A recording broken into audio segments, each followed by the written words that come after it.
तर hi hello मंडळी, कशा आहात? आय होप छानच असाल. तर बघा, पुन्हा एकदा नवीन व्हिडिओमध्ये मी कोमल तुमचे खूप साऱ्या अशा मनापासून स्वागत करते. तर आज पुन्हा परत एकदा नवीन असा खास तुमच्यासाठी मी जो व्लॉग आहे तर तो घेऊन आलेली आहे. तर बघा, आपल्या ज्या व्लॉगला आहे तर ती झालेली आहे सुरुवात. तर बायकांची जी कामं आहेत तर ती बघा अजिबात संपत नाही, किंवा घरातलं जे काम असतं किती आवरलं तरी ते आहे तसंच दिसतं. तर तुमच्याही घरी असंच होतं का? तर थोडंफार काम उरकल्यानंतर हे जे आहे तर त्या माऊसोबत गप्पा मारल्या होत्या. तर बघा, घरात जर लहान मुलं असेल तर त्याच्यासाठी तुम्ही वेळ देत जा, किंवा त्याच्यासाठी जो वेळ आहे तर तो काढत जा, आणि त्यांनासुद्धा थोडंफार रिलॅक्स वाटतं. तर बघा, नॉर्मली जर घरात लहान मुलं असतील तर आपले जे काम आहे तर ते कधीच उरकलं जात नाही, किंवा आपण म्हणून त्याप्रमाणे घर कधीच राहत नाही. तर तुमच्या घरीसुद्धा असंच काहीतरी होतं का? माझ्याकडे तर सारखं हे चालूच असतं. तर इथे बघा, झालं होतं दुपारचं जेवण. तर बघा, बायकांची कामं आहेत ती सकाळी दुपारी संध्याकाळी कधीच संपत नसतात. माझ्या बाबतीत तरी असंच आहे. तर म्हटलं थोडंफार तुमच्यासोबतसुद्धा शेअर करावा. तर इथे बघा, दुपारी जेवण जे होतं तर ते झाल्यानंतर माझं काम चालू झालं होतं ते भांडी घासायचं. तर बघा, ह्यावेळेस माऊ जी आहे आमची तर ती असते झोपलेली. तर ती झोपल्यावरती ही जी कामं आहे तर ती पटकन मी आवरून घेत असते, कारण ती असली तर ती करू देत नाही, सारखी मध्ये मध्ये येते. त्यामुळे तर बघा, ह्या बिझी आयुष्यातून आपण स्वतःसाठी किंवा स्वतःच्या हेल्थसाठी जो वेळ आहे तर तो काढला पाहिजे, असं माझं तरी मत आहे. आणि प्रत्येक गृहिणींनी कामाच्या ह्याना वेळा ठरवून दिल्या पाहिजेत, की ह्या वेळात इथे इतकं जे काम आहे तर ते झालं पाहिजे. तर दर दिवशी होईना असं नाहीच, एखाद दिवशी लेट होतं किंवा एखाद दिवशी लवकर होतं. ह्या ज्या गोष्टी आहेत तर ह्या थोड्याफार आपण सुद्धा ॲडजस्ट केला पाहिजेत. तर छानपैकी आता भांडे वगैरे सगळे मी पटकन घासून घेणार आहे, आणि ते घासल्यानंतर बाकीची जी क्लिनिंग आहे तर ती करून घेत असते मी. तर नॉर्मली बघा, काय होतं, कधी कधी आपण संडेला जर क्लिनिंग करायची ठरवली तर बाहेर जातो, किंवा संडेला बहुतेक करून मुलांना किंवा मिस्टरांना सुट्ट्या असतात. तर त्यावेळेस किंवा मग आपण गावाला जातो. तर संडेची जी क्लिनिंग आहे तर ती मी संडेला न करता, जेव्हा आधेमध्ये एक्स्ट्राचा वेळ भेटेन, किंवा मग माऊ ज्या दिवशी खूप त्रास वगैरे देत नाही, किंवा माझं घरातलं काम जर खूप लवकर झालं तर तेव्हा मी जी ही बाकीची कामं आहेत तर ती एक्स्ट्राची कामं करून घेत असते. तर बऱ्यापैकी आजसुद्धा माझा तसाच प्लॅन होता, की घरातलं जे आहे तर ते एकदाच सगळं न आवरता थोडं थोडं आवरायचं आहे, की जेणेकरून एकदाच आवरलं तर आपलीसुद्धा दगदग होते. कारण ही रोजची जी कामं आहेत ती तर ठरलेलीच असतात आणि ती करावीच लागतात.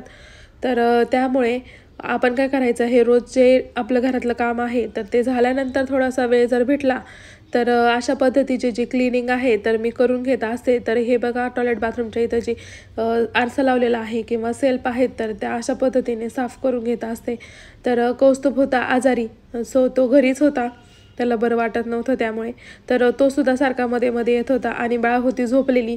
तर म्हटलं ती झोपली तोपर्यंत आपण ही जी क्लिनिंग आहे तर ती पटकन आवरून घेऊ.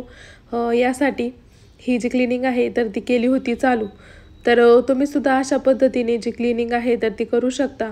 आज एक करायचं किंवा उद्या दोन. तर अशा पद्धतीचे जे छोटे छोटे आहेत तर ते तुम्ही करू शकता, की जेणेकरून एकदाच लोड येणार नाही आणि तुम्हाला सुद्धा थकवा किंवा दमल्यासारखं चालवणार नाही.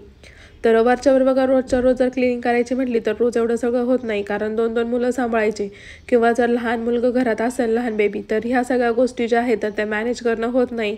कारण मला सुद्धा या गोष्टीचा खूप सारा अनुभव आहे, कारण माझ्याच घरात एक छोटं बेबी आहे. त्यामुळे कारण ते खूप सारा पसारा करतं, किंवा त्याची कधी कधी खूप चिडचिड असते, किंवा कधी त्यांची झोप होत नाही, किंवा मग कधी कधी त्यांना झोप आली ती सुद्धा कळत नाही लहान मुलांना लवकर कधी. तर त्यामुळे सुद्धा विनाकारण ते चिडचिड करत राहतात.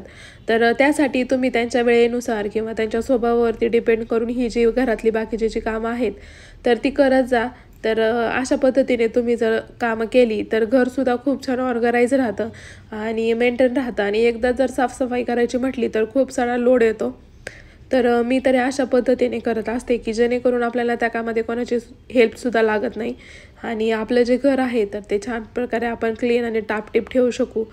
तर ह्या सगळ्या ज्या ट्रिक्स आहेत तर त्या तुम्हाला कशा वाटतात, किंवा तुम्ही कशा प्रकारे घर जे आहे तर ते मॅनेज करता, ते मला कमेंट्स करून सांगायला अजिबात विसरू नका. बऱ्यापैकी जे आहे तर त्याचे काचा ज्या आहेत तर त्या सगळ्या क्लीन करून झालेल्या आहेत, आणि त्यानंतर हे जे सामान आहे तर ते पुसून मी अशा पद्धतीने मांडून घेतलेलं आहे, की जेणेकरून ते टापटीपाने स्वच्छ दिसेल. तर बघा, मुलांना हात लागेल अशा पद्धतीने मी ते ठेवलेलं आहे. आणि इथे आहे नॅपकिन, आणि तिथेच ठेवली होती चावी. कारण कौस्तुभला सोडवायला जाताना चावी ही लागतेच त्यामुळे. तर बऱ्यापैकी माझं सगळं क्लिनिंग करून झाल्यानंतर काढला होता मी पसारा. तर इथे बघा मी क्लिनिंग करेपर्यंत माझे हे 2 नमुने आहेत तर ते अशा पद्धतीचे काम करतात. तर तुमच्या घरीसुद्धा ह्या सारा जो पसारा आहे किंवा काम आहे तर ते केलं जातं का ते मला कमेंट्स करून नक्की सांगा. तर बघा आता बऱ्यापैकी जे आहे तर तो माझा किचन वाटासुद्धा झालेला होता क्लीन आणि फरशी वगैरेसुद्धा झाली होती क्लीन. तर हे सगळं क्लीन करायला मला वाजले होते संध्याकाळचे 4:30 पावणे 5. तर त्यानंतर मी स्वतःसाठी किंवा माझ्यासाठी वेळ देत असते. तर समोर लावलेले आहेत गाणी. तर इथे बघा तुम्हाला गाणी लावायचे नसतील तर मोबाईलला तुम्ही गाणे लावून किंवा मग हेडफोन यूज करूनसुद्धा असा जो आपण म्हणतो की स्वतःच्या सेफ्टीसाठी किंवा फिटनेससाठी तुम्ही हा जो व्यायाम आहे तर तो करू शकता. तर बघा मी रोज संध्याकाळी जो आहे तर तो या पद्धतीने करत असते कारण माझेसुद्धा स्वतःचे 2 C-सेक्शन झालेले आहेत. नॉर्मली बऱ्याच बायका म्हणतात की C-सेक्शन नंतर बॅक पेन होतो किंवा हँड वगैरे. तर रेग्युलरली तुम्ही जर ह्या साऱ्या गोष्टी फॉलो केल्या तर अजिबात कुठल्याही प्रकारचा त्रास होत नाही किंवा दुखत नाही. आणि आपलं जे पोट वाढायचं कारण आहे तर ते नॉर्मली तेच असतं की नाही का सीझर झालं आहे हे करायला नको ते करायला नको. तर नॉर्मली थोड्याफार हालचालीसुद्धा केल्या पाहिजेत असं तरी माझं मत आहे. तर माझा जो आहे तर तो व्यायाम करून झाल्यानंतर मी आता इथे मुलांना देणार होते दूध आणि माझ्यासाठी करणार होते कॉफी.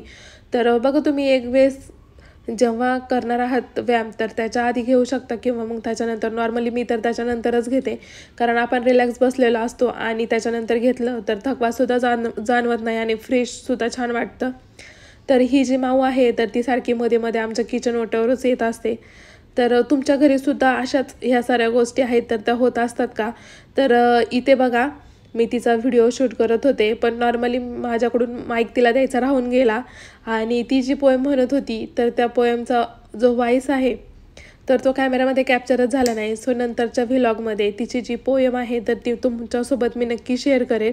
तर ती ओव्हर ॲक्टिंगसुद्धा खूप छान करत असते. तिला जर पोएम म्हणायला सांगितली तर पोएमच्या आधी तिची ओव्हर ॲक्टिंग जी असते पोएममधली तर तीच खूप मोठ्या प्रमाणात असते. तर तिला आता घाई झाली होती दूध प्यायची कारण संध्याकाळी कौस्तुभ शाळेतून येतो तर त्याच वेळेला. आता तर नॉर्मली तो घरीच होता पण नॉर्मली ज्या वेळेला येतो त्यावेळेला दोघांनासुद्धा सोबत खायला देते की जेणेकरून दोघा बहीण भावंडांची जी गोडी आहे ती वाढेल आणि समजूतदारपणे ते खातील यासाठी त्यामागचा हेतू होता. तर इथे बघा त्यांना खाताना दाखवायचं कारण काही नव्हतं कारण नॉर्मली बरेच जण म्हणतात की खाती आणि असं का दाखवती वगैरे.